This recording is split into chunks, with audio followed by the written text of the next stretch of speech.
आय का चक्रीय प्रवाह किसे कहते हैं? प्रवाह कितने प्रकार का होता है?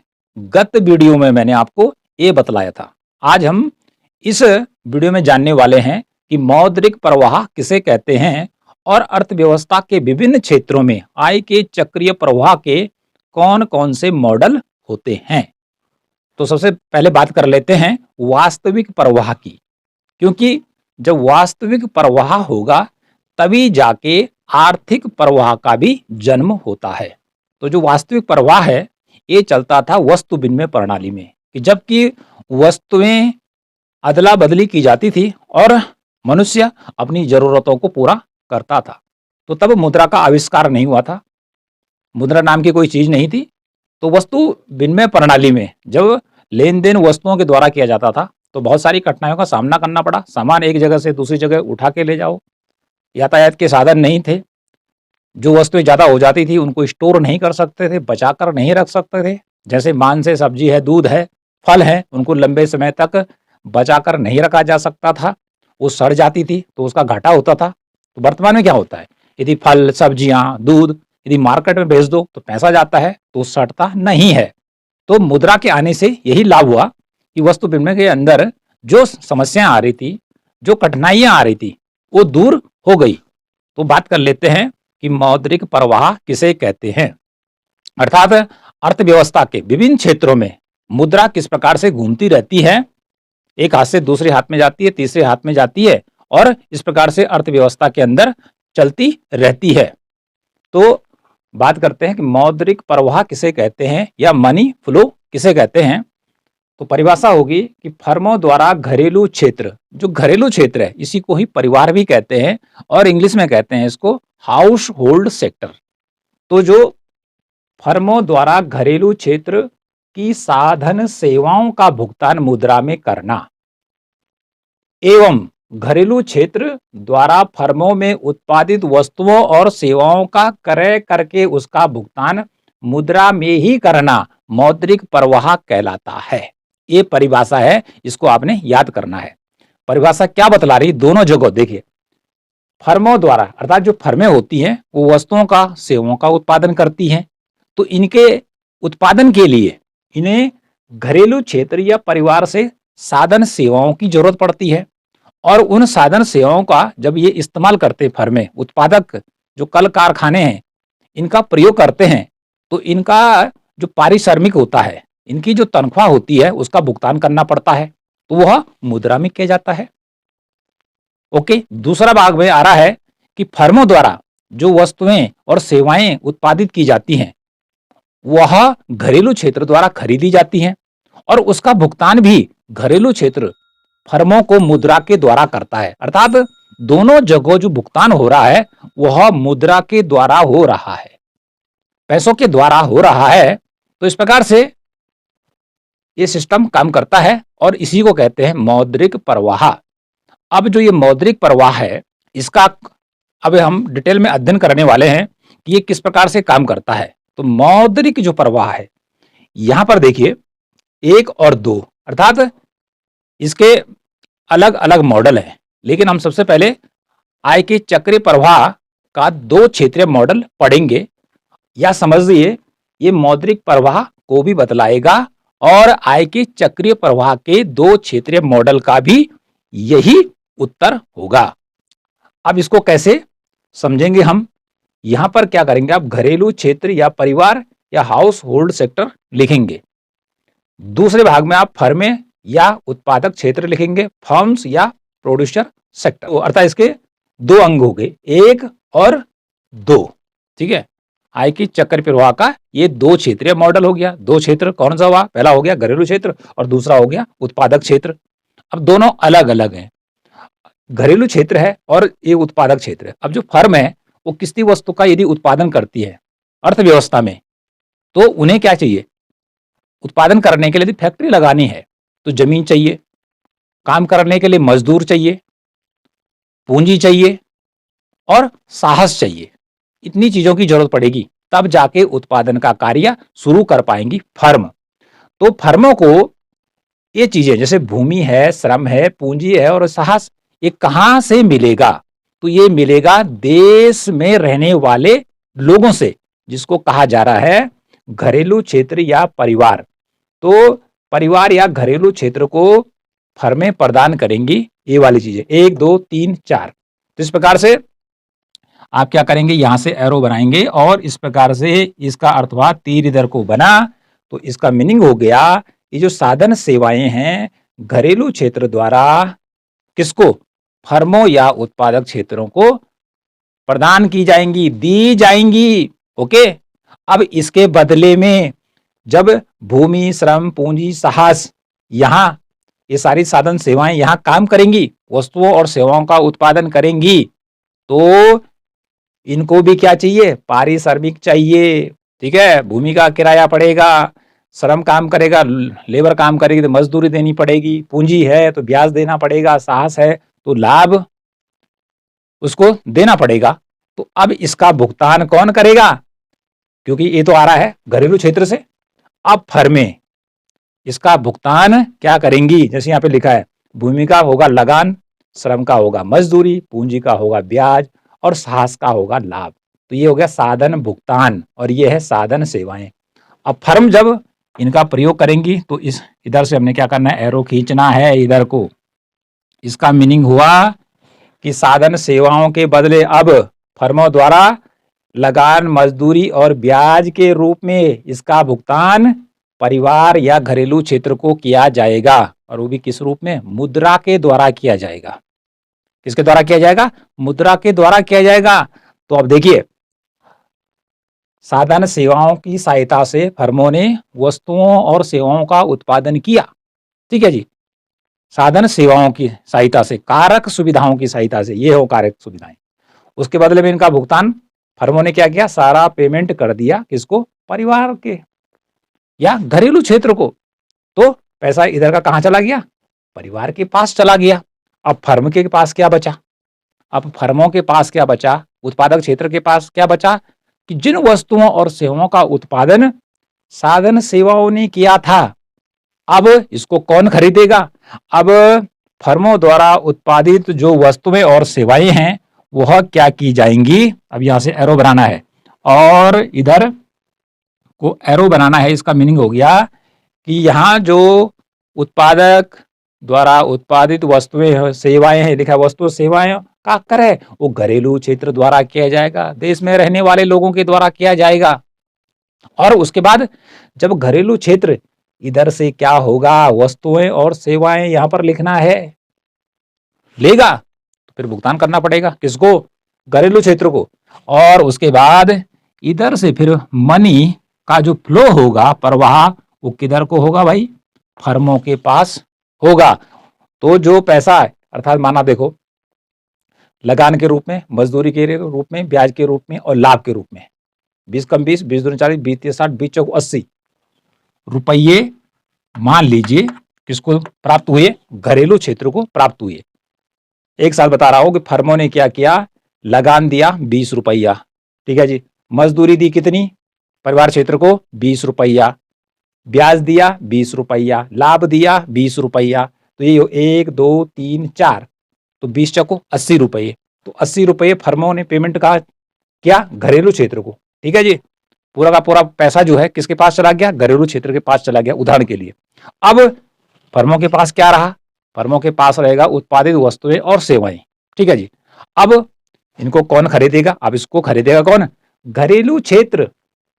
कौन खरीदेगा, घरेलू क्षेत्र या परिवार, इसलिए इधर का एरो बना रखा है, वस्तुओं और सेवाओं का क्रय घरेलू क्षेत्र द्वारा किया जाएगा। और जो 80 रुपए उनको मिले थे, ठीक है जी, वो सारा वस्तुएं सेवाएं ये खरीद लेंगे और फिर 80 रुपए का भुगतान किसके पास चला जाएगा, ये चला जाएगा फर्मों के पास। ठीक है जी, फिर क्योंकि अब 80 रुपए खर्च कर चुके हैं, फिर पुनः क्या होगा, ये सुविधाएं लेंगे, फिर भुगतान होगा और इधर से वस्तुएं और सेवाएं घरेलू क्षेत्र के द्वारा खरीदी जाएंगी और पुनः उनका भुगतान फर्मों को किया जाएगा। तो इस प्रकार से देखिए, इधर से जो इधर हमने दिखाया भूमि, श्रम, पूंजी, साहस, इस साधन सेवाओं का जो प्रयोग कर रहा है फर्म, ठीक है, और फर्मों द्वारा उत्पादित वस्तुओं और सेवाओं का जो क्रय कर रहा है घरेलू क्षेत्र, ये तो हो गया वास्तविक प्रवाह, इसे कहते हैं वास्तविक प्रवाह। क्योंकि और जब मुद्रा शामिल हो जाती है तो इधर से देखें, भूमि, श्रम, पूंजी और सास का भुगतान इधर कर दिया हमने, 80 रुपीज का उदाहरण दिया, परिवार के पास हो गया, तो ये हो गया मुद्रा द्वारा भुगतान। ठीक है। उसके बाद फर्म से वस्तुएं और सेवाओं का क्रय किया घरेलू क्षेत्र ने, फिर घरेलू क्षेत्र ने क्या किया, पैसा इन पर जो खर्च किया उसे बोलेंगे उपभोग व्यय, और जो पैसा इनके पास पहुंचा था पुनः वह फर्म के पास पहुंच गया। ओके, तो ये है आपका मौद्रिक प्रवाह या आय के चक्रीय प्रवाह का दो क्षेत्रीय मॉडल। कौन सा मॉडल है ये? आय के चक्रीय प्रवाह का दो क्षेत्रीय मॉडल। इसमें दो बातें क्लियर होगी। यदि आप क्या करते हैं, ये वाला और ये वाला लिखते हैं और इतना बनाते हैं, ये साधन सेवाएं और वस्तुओं और सेवाओं का क्रय, तो ये होगा केवल वास्तविक प्रवाह का उदाहरण। किसका होगा? वास्तविक प्रवाह का उदाहरण। लेकिन यदि आप इधर साधन भुगतान और इधर से उपभोग व्यय को इसमें बनाते हैं, तो तब ये हो जाएगा मौद्रिक प्रवाह। कौन सा प्रवाह हो जाएगा? मौद्रिक प्रवाह। तो इस प्रकार से ये आपने बनाना है। संभवतः आई होप कि आपकी समझ में ये डायग्राम आ गया होगा। तो कुल मिलाकर मौद्रिक प्रवाह में होता क्या है कि साधन भुगतान और जो उपभोग व्यय है, ठीक है जी, इन दोनों पे जो खर्चा होता है वो सारा का सारा मुद्रा के माध्यम से इसका पेमेंट किया जाता है। आगे बात करते हैं कि विभिन्न क्षेत्रों में चक्रीय प्रवाह के मॉडल, यानी कि अर्थव्यवस्था के विभिन्न क्षेत्रों में आय के चक्रीय प्रवाह के कौन कौन मॉडल हो सकते हैं, ठीक है, या होते हैं। पहला देखिए, सरल अर्थव्यवस्था में होगा दो क्षेत्रीय मॉडल। दो क्षेत्रीय मॉडल क्यों बोला इसको? क्योंकि इसमें दो क्षेत्र, एक है परिवार और दूसरा है फर्म। परिवार मीन्स हो गया घरेलू क्षेत्र, और फर्म्स जिसे हम उत्पादक क्षेत्र भी कहते हैं। तो ये हो गया दो क्षेत्रीय मॉडल। तो जो मैंने अभी आपको पढ़ाया ये दो क्षेत्रीय मॉडल का उदाहरण है। अगला आता है दूसरे नंबर पर तीन क्षेत्रीय मॉडल, अर्थात परिवार फर्म के साथ यदि एक और जोड़ दिया जाता है, एक अंग और जोड़ दिया जाता है अर्थव्यवस्था का, तो ये बन जाता है तीन क्षेत्रीय मॉडल। तो तीन क्षेत्रीय मॉडल में ऑलरेडी परिवार और फर्म तो है ही, परिवार और फर्म है ही, और तीसरा कौन हो गया? सरकार हो गया। तो ये जो पहला दो क्षेत्रीय मॉडल और तीन क्षेत्रीय मॉडल जो है, ये बंद अर्थव्यवस्था का उदाहरण है। कौन सी अर्थव्यवस्था का उदाहरण है? बंद अर्थव्यवस्था। बंद अर्थव्यवस्था का अर्थ होता है कि जिस देश की अर्थव्यवस्था का किसी भी देश के साथ व्यापार नहीं होता है, अपने देश के अंदर ही व्यापार होता है, और देश क्या होता है? उन्हीं से काम चलाता है। विश्व के किसी भी अन्य देश को निर्यात न तो करता है न आयात करता है। तो दो क्षेत्रीय मॉडल और तीन क्षेत्रीय मॉडल जो हैं, ये हैं बंद अर्थव्यवस्था के मॉडल। ओके, और अंतिम आता है चार क्षेत्रीय मॉडल, अर्थात तीन तो ये हैं ही और एक और जुड़ जाएगा चौथा, विदेशी क्षेत्रक या विदेशी क्षेत्र। तो चार क्षेत्रीय मॉडल कि कौन कौन से अंग हो गए? एक हो गया परिवार, दूसरा हो गया फर्म, तीसरा हो गया सरकार, और चौथा हो गया विदेशी क्षेत्र या क्षेत्रक इसे कहेंगे। तो इस प्रकार से जो ये चौथा वाला है चार क्षेत्रीय मॉडल, ये खुली अर्थव्यवस्था का मॉडल है। कैसी अर्थव्यवस्था का मॉडल है? खुली अर्थव्यवस्था। खुली अर्थव्यवस्था का मतलब है कि जो देश विश्व के अनेक देशों के साथ व्यापार करता है, आयात निर्यात करता है, उस अर्थव्यवस्था में आय का जो चक्रीय प्रवाह है वह क्या होता है? इधर से इधर, इधर से इधर, अर्थात चार क्षेत्रों में होता है। ठीक है जी। और यहां दो क्षेत्र में दो जगह होगा, तीन क्षेत्रों में तीन जगह होगा, और चार क्षेत्र में चार जगह होगा। अब बात कर लेते हैं कि जो दो क्षेत्रीय मॉडल है, जो मौद्रिक प्रभाव में मैं पढ़ा रहा था आपको, ये आय के चक्रीय प्रवाह का दो क्षेत्रीय मॉडल भी है। तो इसमें होता है परिवार और फर्म। लेकिन परिवार और फर्म की हम बात कर रहे हैं कि जैसे हमने यहां पर बात की कि इनका भुगतान हुआ 80 रुपया, ठीक है, और उसमें मान लिया कि इन्होंने पूरा का पूरा 80 रुपये खर्च कर दिया। लेकिन देखने को मिलता है कि जितना घरेलू क्षेत्र ये लोग कमाते हैं, सभी पैसा क्या करते हैं? खर्च नहीं करते हैं, कुछ बचाते भी हैं, कुछ बचत भी करते हैं। तो ऐसी स्थिति में यदि ऐसी स्थिति आती है तो संतुलन की क्या शर्त बताई गई है कि अर्थव्यवस्था कब संतुलन की अवस्था में होगा? कि जब यदि हम बचत एवं निवेश के साथ दो क्षेत्रीय मॉडल की बात करें, बचत और निवेश, क्योंकि जैसे मैंने बताया कि घरेलू क्षेत्र या परिवार जितना कमाता है उसका कुछ भाग बचाता भी जरूर है, ठीक है, और उस बचे हुए भाग का निवेश भी होता है। तो देखो, जो यदि बचत ज्यादा होती है तो इससे अर्थव्यवस्था क्या होती है, उसका आकार घटता है। अर्थात बचत जो है एक रिसाव है, अर्थव्यवस्था में पैसों की कमी हो जाती है और जिससे उत्पादन भी गिरता है, रोजगार भी गिरता है और आय का स्तर भी गिरता है।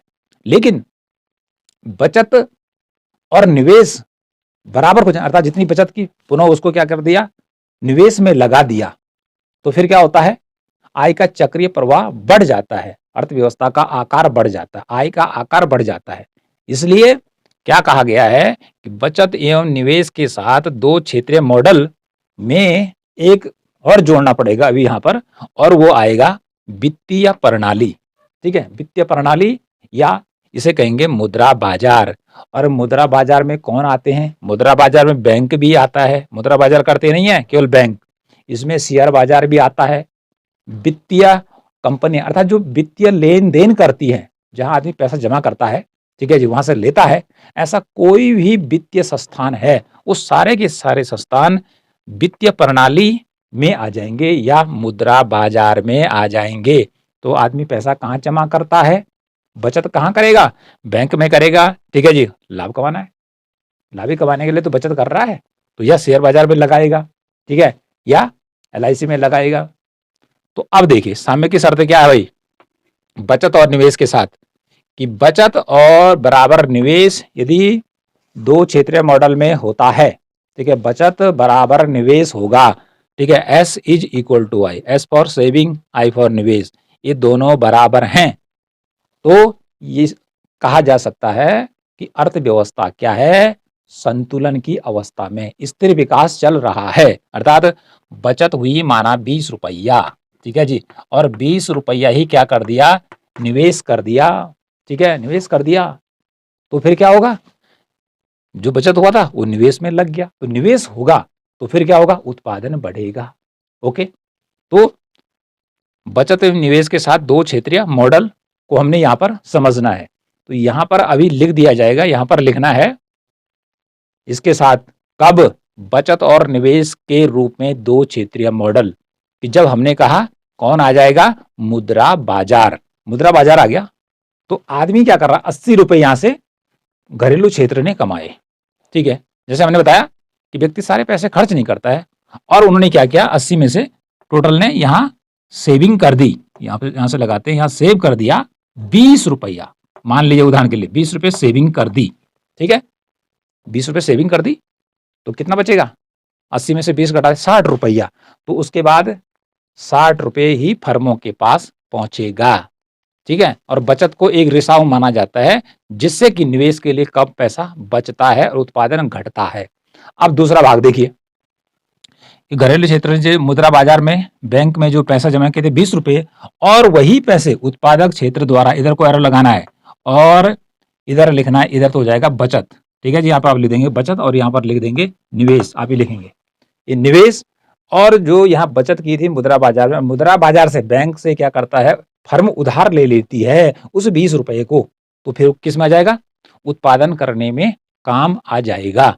ओके, तो फिर वह पैसा यहाँ पहुंचेगा, ठीक है, तो फिर क्या होगा कि उत्पादन बढ़ेगा, ठीक है, लेकिन 20 रुपया बचत के रूप में यदि निवेश में नहीं लगता है, तो देखिए आकार आय का घट जाएगा, 80 रुपए की जगह बाद में 20 रुपए घटा देंगे तो 60 रुपए ही उत्पादन कार्य के लिए मिलेंगे। ओके, तो इसलिए घरेलू क्षेत्र इधर मुद्रा बाजार बचत करेगा, ओके, और उस बचत को फिर मुद्रा बाजार से निवेश के लिए उधार कौन लेगा, फर्में लेंगी और वह उत्पादन कार्य में इसको लगाएंगी। ओके, तो यदि दोनों बराबर हो जाते हैं कि 20 रुपए यहां जमा किया और 20 रुपए इधर आ गया, तो फिर ये पूरा का पूरा क्या हो गया, मार्केट में आ गया, तो इससे आय की चक्रीय प्रवाह कम नहीं होने वाला है। ओके, दूसरा इसी में क्या है कि मुद्रा बाजार में पैसा जमा किया, अब ऐसा थोड़ी घरेलू क्षेत्र बचत ही करेगा, हो सकता है इस क्षेत्र को उधार लेना है, ठीक है, तो ये भी मुद्रा बाजार से क्या कर लेगा, बैंक से उधार ले लेगा। ऐसे ही क्या होगा, ये इधर से निवेश करेगा, ठीक है जी, और यदि इनके पास ज्यादा पैसा जाता है तो ये इधर की तरफ बैंक में जमा करेगा तो बचत भी कर सकता है, बचत भी कर सकता है। तो यदि हम बचत और निवेश को दिखाना चाहें तो यहाँ पर आप लिखेंगे मुद्रा बाजार, यहाँ पर एरो बनाएंगे, लिखेंगे बचत, इधर के लिखेंगे निवेश। तो निवेश करने से पैसा जो घरेलू क्षेत्र ने बैंक में जमा किया था मुद्रा बाजार में, तो वह फर्म ले लेंगी और पुनः पैसा अर्थव्यवस्था में आ जाएगा और उसके बाद फिर वह आय के चक्रीय प्रवाह में क्या हो जाएगा, शामिल हो जाएगा। तो अब बात आती है कि आय के चक्रीय प्रवाह का 3 क्षेत्रीय मॉडल और 4 क्षेत्रीय मॉडल। तो 3 क्षेत्रीय मॉडल और 4 क्षेत्रीय जो मॉडल है वो हम आपको नेक्स्ट वीडियो में पढ़ाएंगे, क्योंकि मॉडल काफी लंबा चौड़े हैं। तो आई होप कि ये वाला जो मॉडल है कि मौद्रिक प्रवाह किसे कहते हैं, 2 सेक्टर मॉडल, ठीक है, 2 क्षेत्रीय मॉडल, और साथ में हमने कर दिया कि यदि बचत और निवेश के साथ 2 क्षेत्रीय मॉडल को देखें तो एक तीसरा भाग जुड़ जाता है इसमें 2 क्षेत्र में ही, मुद्रा बाजार। तो मुद्रा बाजार में क्या करता है कि घरेलू क्षेत्र बचत करता है और उसी बचत को उधार के रूप में यदि ये उत्पादक क्षेत्र ले लेता है तो दोनों बराबर हो जाते हैं कि जो 20 रुपये यहाँ पे उसने जमा किए थे मुद्रा बाजार में और वो 20 रुपये उधार ही ले लेता है, तो 20 रुपये इधर आ गया, फिर निवेश में लगेगा और फिर इस प्रकार से वो आय के चक्रीय प्रवाह में चला आएगा। तो इससे क्या होगा कि जो आय का प्रवाह है वो कम नहीं होगा, कम नहीं होगा। और यदि ये बचत के रूप में यहीं रुक जाता है तो ऐसी स्थिति में इससे इसको घटाओ तो केवल 60 रुपये ही क्या होगा, अर्थव्यवस्था में आएगा और 20 रुपये जो हो जाएगा उसका रिसाव हो जाएगा। तो अर्थव्यवस्था का आकार क्या होगा, राष्ट्रीय आय का आकार क्या होगा, घटेगा। इसलिए कहा जा रहा है कि जो 20 रुपये बचत हुआ और 20 रुपये ही उसका पुनर्निवेश हो गया तो ये संतुलन की शर्त है। तो आई होप ये वाला जो टॉपिक है आपकी समझ में आ गया होगा। मिलते हैं नेक्स्ट वीडियो में।